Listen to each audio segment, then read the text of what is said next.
Albuquerque metro area residents are just a stone's throw from paradise, a quiet retreat just outside of Tijeras known as Carlito Springs. It really is a paradise right outside of the Albuquerque area.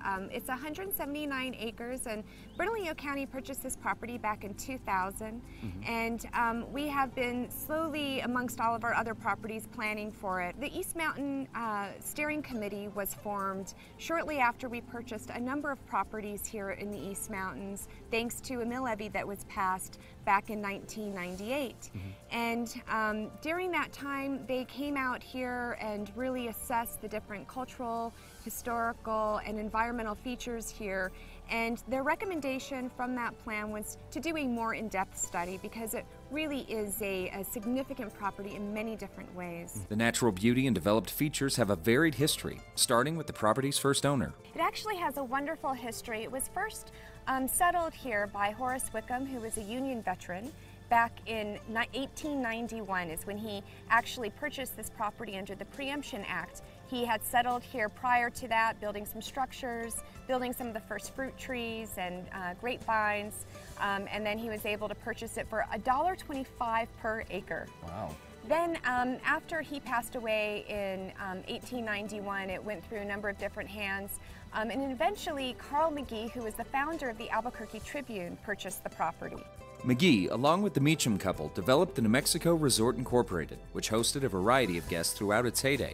Bernalillo County is aiming to restore the springs to its former glory in 2 phases. We completed the first phase just last year, where we were able to open the property for the first time to the public. We have a new trail that's just under 2 miles and a new trailhead and parking lot where people can come and hike up here, enjoy the beautiful springs.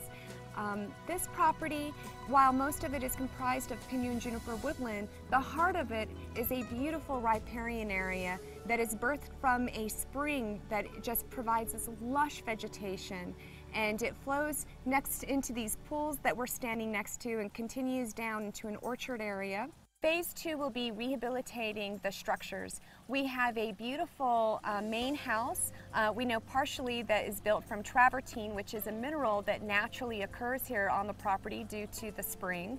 We can see a little bit of that travertine throughout the property in the retaining walls and some old fountains. And we also have a number of cabins where people used to stay. So we will be looking at rehabilitating those for the purposes of education and research, and hopefully again thinking about the long-term financial sustainability of this property, and also using it for at least a partial resort area for retreats and meetings for people to come up here. And although the springs sit roughly between 6,300 and 7,000 feet in elevation, the hike, while challenging at points, offers something for everyone.